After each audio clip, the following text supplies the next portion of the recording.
This is going to be a short first look video of the Canon R5C.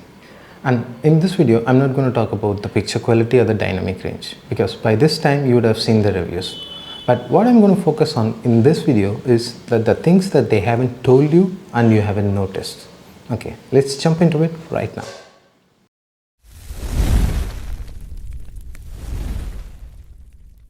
Okay, the first surprise for me was that I was the first one to buy it in India or South India. But that's not it. I got it from the Canon India CEO Manabu Yamasaki. That was a big surprise for me. Thanks to Chennai Cameras Vinod Vincent and Canon South India. The first surprise for you guys would be, and from my experience, is the box design. Yes, the box looks like this because Canon went the environmental friendly way. So there is no bling bling. But the next surprise is a pleasant one because this camera comes with a 512GB card inside it. It's 512GB. This thing's MRP is around 1 lakh. But even the market price is around 45,000. I thought it would be a 64GB card or a 128GB card, but they've given us a 512GB card.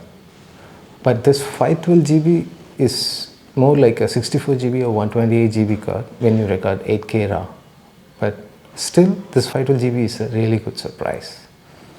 Okay, let's open it. And before that, a bit disclaimer. This is a view of a long-time dweller in Sony ecosystem. But I'm not going to say this company makes the best cameras or this company makes the best cameras.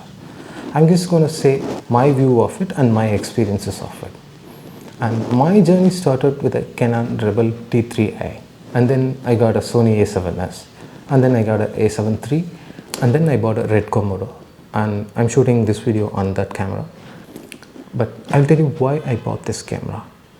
Full frame 8K internal RAW, full frame 8K internal RAW, and then 45 megapixel photos.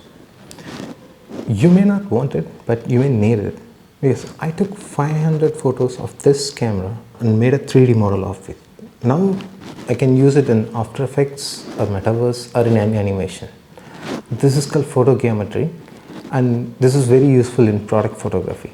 I'll try to make a video about that. So photos aren't just for capturing moments. It can be used as a precision tool for other things. So last but not least, 45 megapixel photos. Okay, let's open it right now.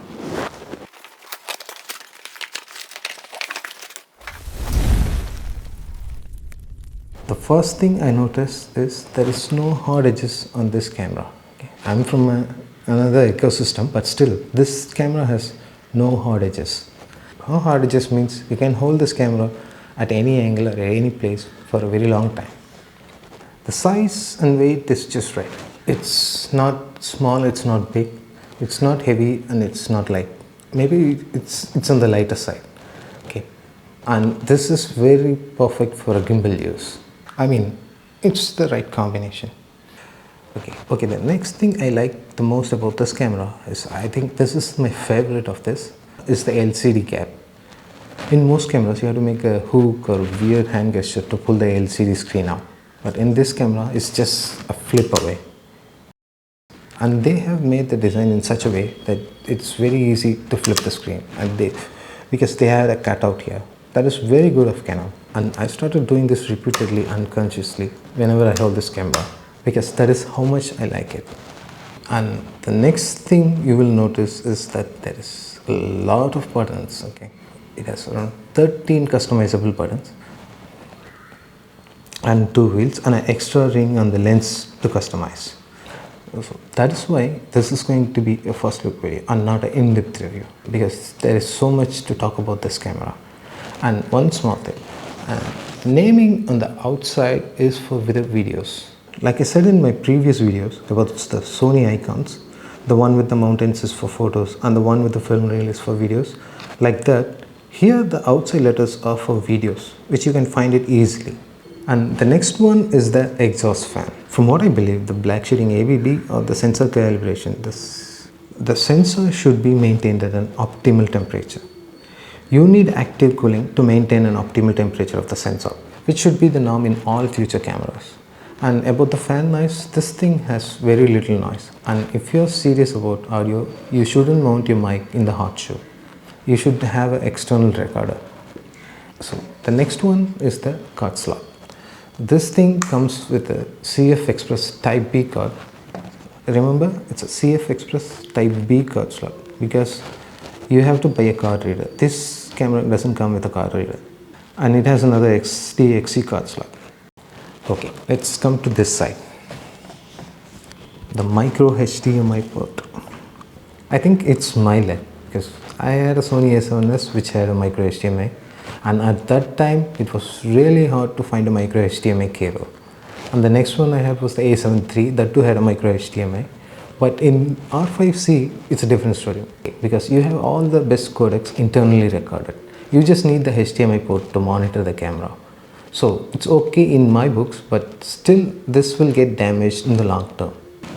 Even though they gave you a HDMI lock, this is not a good solution. The best solution would be to buy a cage for this camera and mount an adapter, micro HDMI to HDMI adapter to it. And the next one is the USB-C. It's standard in almost all new cameras, but here it's much needed because if you're going to shoot 8K RAW, you need this USB port to power this camera. Because shooting 8K RAW needs external power in this camera. We will talk about it in another video, but for now you can charge your camera with the USB-C. Even here you have options to customize. And this thing has so many options and customization. We need a series of videos just for this R5C, and I think I'll make it soon. But for now, remember, you need to power your camera externally. Speaking of USB-C cables, this type of USB-C cables have a chip in it. It's called the e-marker chip. This is needed for high power delivery and the data rate. So be careful with it and don't try to bend it.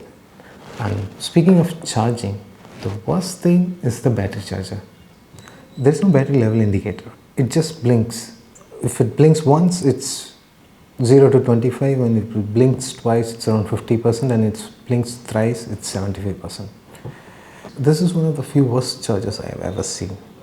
If Canon can do something about it, they should send the new battery to all the registered R5C users, because that's what Sony did with the first generation of A7 series cameras. They sent a new battery and a charger. If Canon did that, it would be very much appreciated. Okay, next one is the audio port. It's a 3.5mm jack. It should have been an XLR port, but this dashcam option is a good one because this thing connects internally to the new multifunctional hot shoe mount. Oh yeah, this camera has a new multifunctional hot shoe mount. This thing I believe will have good attachments in the future. And the touchscreen. This is one of the snappiest touchscreens I've ever used on a camera. This touchscreen is really good. I took this photo of my friend and his daughter. I was sitting on the beach and I was holding this camera like this and tilted the screen and just tapped on it. That's it.